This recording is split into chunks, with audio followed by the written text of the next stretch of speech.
वास्तविक में हमारा आत्मा परमात्मा सत्य है। सत्य माना सदा रहता है, चित्त माना ज्ञान स्वरूप है।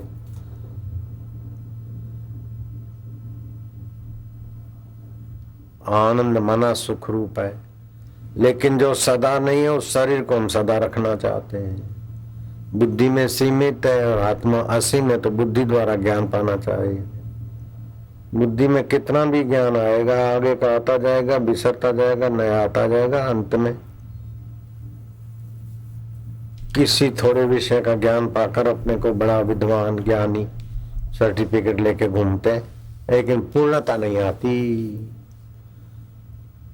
पूर्ण सत स्वरूप, पूर्ण चेतन स्वरूप, पूर्ण आनंद स्वरूप अपना आपा है, अपना आत्मदेव है।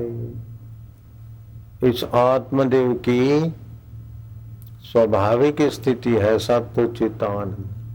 सत्य का सदा रहना, तो हम शरीर को सदा रखते हैं जो असत है।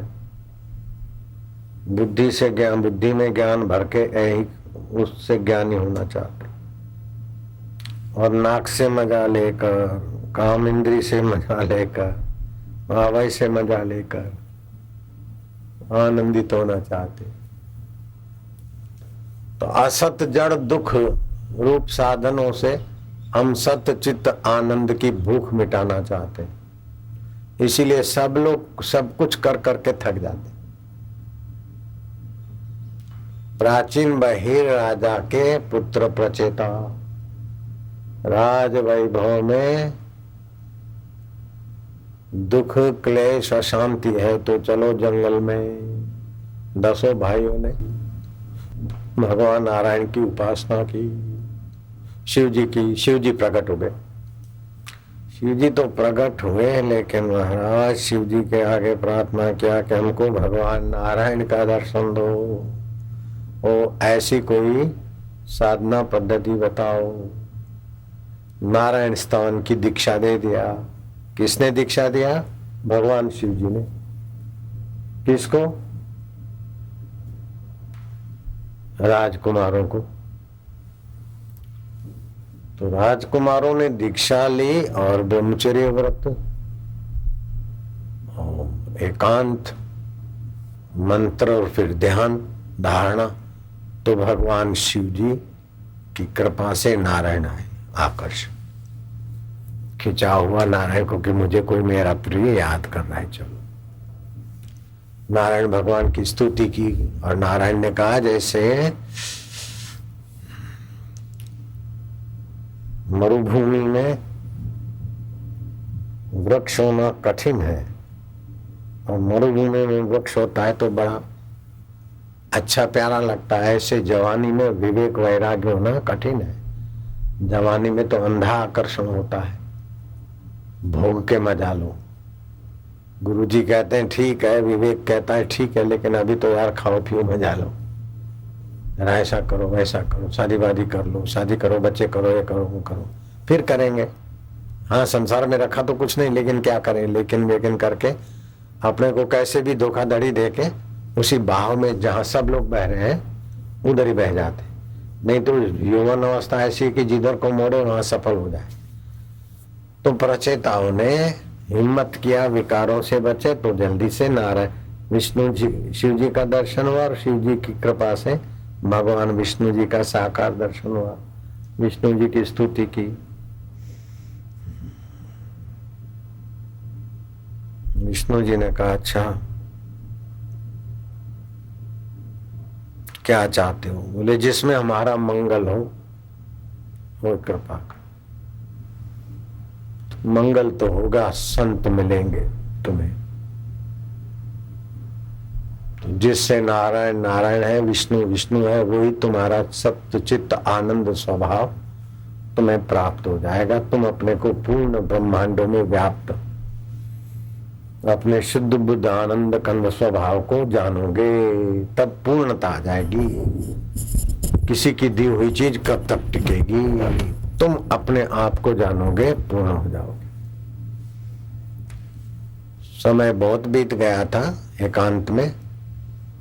चलो अपने राज्य के तरफ पिताजी का क्या हाल है। तो देखा कि पिता ने देखा कि जिन बेटों के लिए मैंने राज्य संभाला वो बेटे चल गए, तो मैं इस राज्य को मेरा राज्य संभाल के कब तक अपनी उम्र गंवाऊंगा। तो प्राचीन बहिर रातों रात राज छोड़ के चले गए। राज छोड़ के चले गए तो प्रजा को लूटने वाले मंत्रियों ने और उन्हें ऐसा कर दिया कि राज बयाबान हो गया, उज्जड़ गया, राज जंगल हो गया।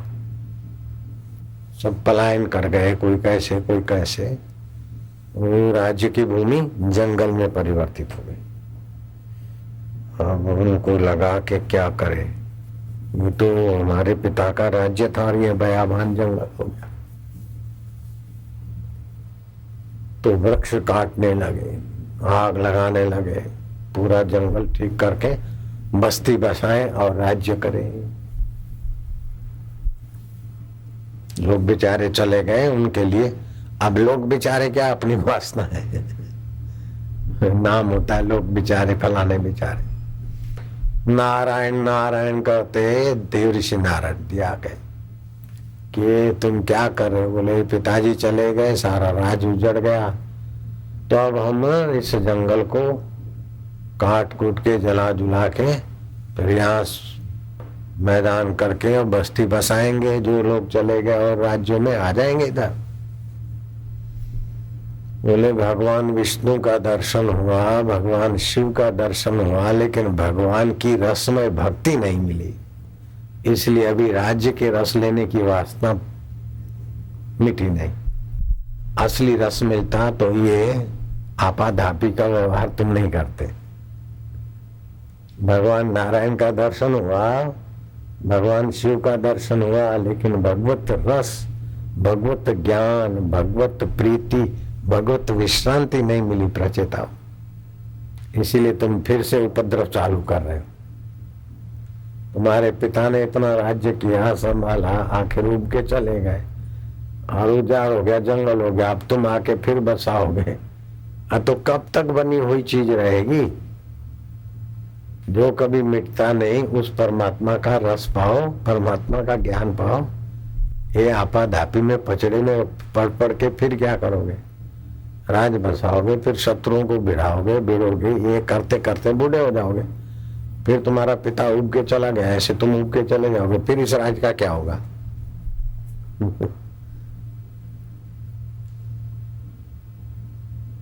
ये निर्मल विवेक सत्संग के बिना मिलता नहीं। इतना हो गया, इतना हो गया, फिर क्या। ये 2 नंबर के पैसे हैं। अब बाबा जी आपकी कृपा से हमारा बेटा फॉरेन चला गया है, वहां ऐसा ऐसा किया है। अब हमारा इधर फॉरेन की कंपनी से बिजनेस होता और सब 1 नंबर कर रहे हैं और चैन की नींद सोएंगे। लेकिन वो चैन की नींद कब तक। कभी मैनेजर फ्रॉड करेगा, तो कभी बाजार मंदी होगी, कभी घुटनों का दर्द आ जाएगा, तो कभी हार्ट का प्रॉब्लम आ जाएगा।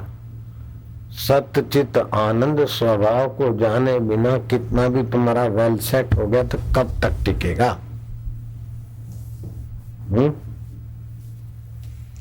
तो आपकी प्यास तो है सदा रहूं और हाँ सब बढ़िया जानूं और आनंद में रहूं।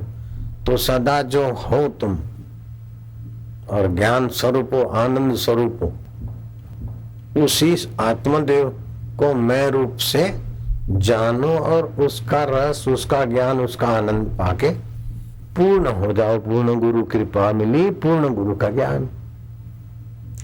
बाकी दुनिया का कुछ भी मिलेगा छूट जाएगा, कितना भी मिलेगा। तो जो संभालना है, जो स्वतः संभला जाता है, उसको केवल पाने की इच्छा,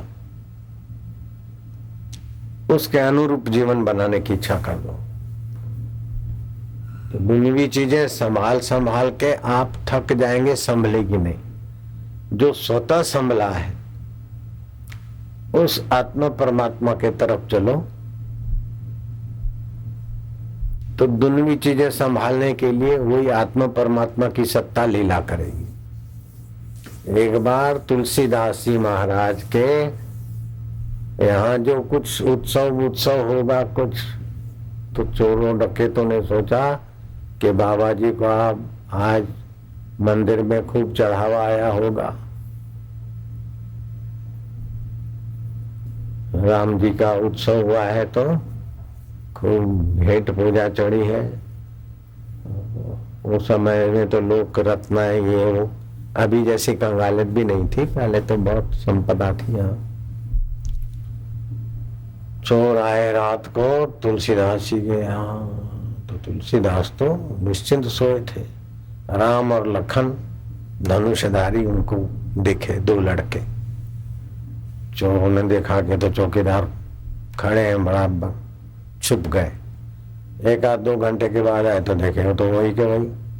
क्या इनकी ड्यूटी नहीं बदलती या चक्कर मारने कहीं जाते नहीं? रात को कई बार मौका लेके आए, लेकिन देखा तो वही 2 भाई धनुष लेके खड़े। कई बार दर्शन का फल ये हुआ कि चोरों का मन बदल गया। सुबह फुट फुट के रोए तुलसीदास के पास के, महाराज हम आए थे तो बुरी नियत से चोरी करने को, लेकिन तुम्हारे चौकीदार जो लड़के थे ना बहुत प्यारे लगते, खाली उन चौकीदारों का फिर से दर्शन करा दो।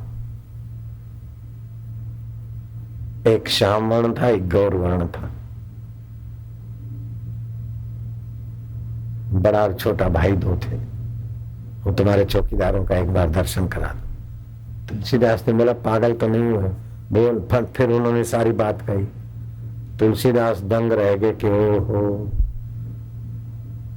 जो सच्चिदानंद परमात्मा को पाते हैं जानते हैं तो उनकी ही बाहर की दुनिया की जो कुछ एटम शिटम है उसकी चौकी करने के लिए भी वो सच्चिदानंद ऐसी लीला करते, चोरों को भगाने के लिए।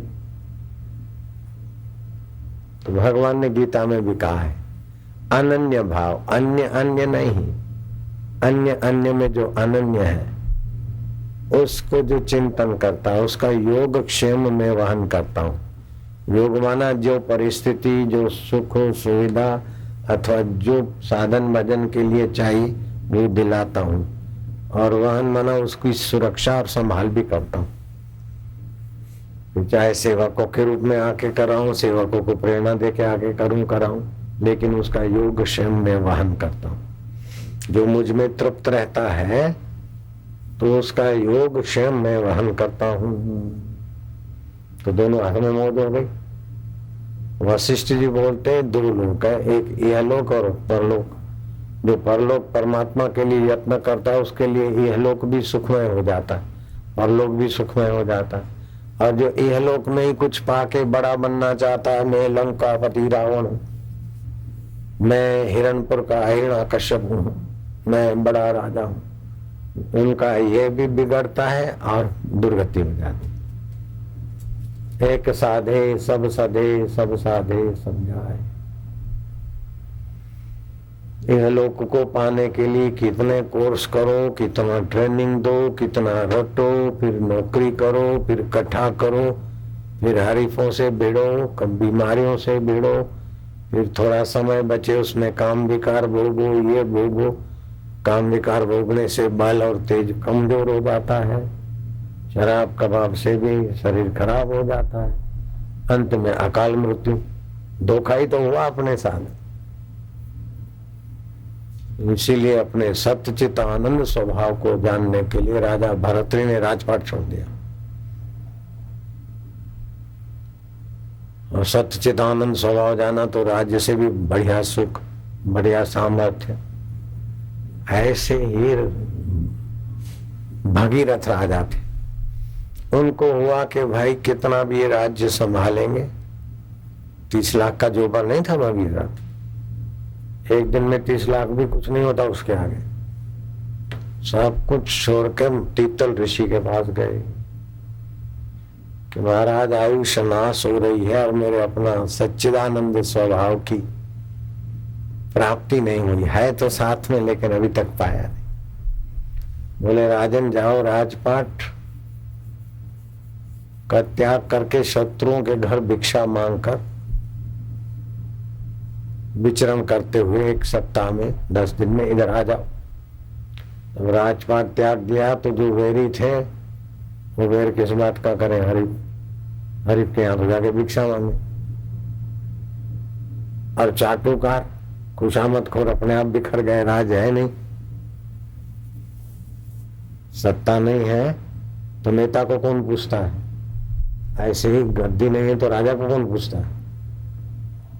तो वो चाटुकार, जो लोग खुशामद खोरों की खुशामद सच्ची मानते हैं वो ये कड़क शब्द याद रखें, खुशामद खोरों के खुशामद से मजा आता है तो आप बंदर बन गए, खुशामद खोर तुमको नचाते फिरेंगे तो बंदर मत बनो। दादाजी, भाईजी, सेठ जी जो तुम्हारा आदर सत्कार करते हैं किस कारण करते हैं, तुम्हारे पास कोई संपदा है। हाँ, संत का आदर सत्कार करते हैं वो खुशामद नहीं है, वो श्रद्धा है। धनियों का और सत्तावानों का आदर सत्कार होता है वो खुशामद है। गुरु का आदर सत्कार होता है तो राम जी भी वशिष्ठ का आदर सत्कार करते हैं, लेकिन वो खुशामद नहीं है। उसमें तो वशिष्ठ जी को भी हानि नहीं होती, राम जी को भी हानि नहीं होती। तो खुशामद खोरी से जो प्रसन्न होते हैं वो खुशामद खोरों के बंदर बन जाते हैं, नाचते फिरते हैं खुशामद खोरों के लिए।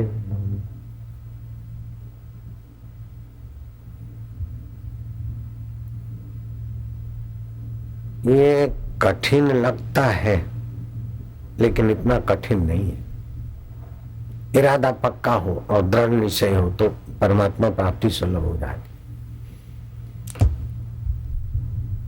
तो राजा भगीरथ ने राजपाट त्याग कर दिया और एक अंगूछा रखा कंधे पर, एक लोटा रखा हाथ में और एक धोती। भिक्षा मांग लेते, खाते, विचरण करते करते तीतल मुनि के यहाँ गए तो न राग रहा, न द्वेष रहा, न भोग रहा, सरल सहज जीवन। तीतल मुनि ने थोड़ा सा उपदेश दिया और वो आत्मरामी हो गए, समझ लिया, जान लिया। बस ऐसा नहीं कोई भगवान आया तो ये कोई भगवान के पास गए, ये नहीं होता। हृदय की ग्रंथि खुल गई। असत जड़ दुख रूप शरीर को मैं मानते थे और असत जड़ दुख रूप शरीर से सदा रहना, जानना और सुखी रहना जानते थे। वो हट गया, उधर से इधर हो गया, सत्य चित्त आनंद को जान लिया, अपने मैं को जाना। शरीर को मैं मानते थे तो जहां से मैं उठता है उसको मैं रूप में पूर्ण रूप में जान लिया तो व्यापक विभव ब्रह्मानंद की प्राप्ति हुई। भगवान परिश्रम से नहीं मिलते, भगवान मिले मिलाए हैं केवल ना समझी वासना से होती उसको मिटाए, बस। तो मिटाए तो कैसे मिटाए? सत्संग से विवेक जगता जाएगा। बिन सत्संग विवेक न हो गई, राम कृपा बिनु सुलभ न सोई। विवेक एक तो होता है सामान्य विवेक, क्या खाना क्या नहीं खाना, क्या बोलना नहीं बोलना, ये व्यवहारिक विवेक होता है। दूसरा होता है तात्विक विवेक। तो हम कौन है, हमारा क्या है, संसार क्या है, ईश्वर क्या है, जीव क्या है, ब्रह्म क्या है, उसको विवेक से समझ ले। वही चैतन्य परमात्मा का प्रतिबिंब। जैसे सूरज तो एक है, किसी बाल्टी में सूर्य का प्रतिबिंब पड़ा, ऐसे अंतःकरण में सच्चिदानंद का प्रतिबिंब। और उसने जीने की इच्छा की तो जीव। अगर वो अपने पूर्ण बिंब को जानता है तो ब्रह्म, और वही प्रतिबिंब माया में पड़ा तो ईश्वर, अविद्या के शरीरों में पड़ा तो जीव। है तो एक का एक। आकाश तो वही का वही, गरीब कंगाल के घर में जो आकाश है वो ही राजा चक्रवर्ती के घर में और इंद्र देवता के इंद्रपुरी में है। आकाश से भी ज्यादा सूक्ष्म अपना सच्चिदानंद स्वभाव है।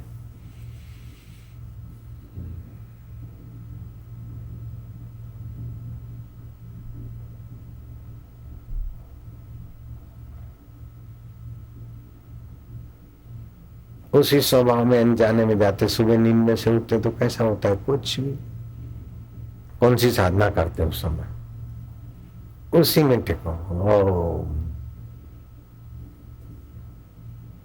बिनु रघुवीर पद जिय की जरनी न जाई, भगवत पद भगवत सुख के बिना जीवात्मा की तपन या वासना मिटती नहीं।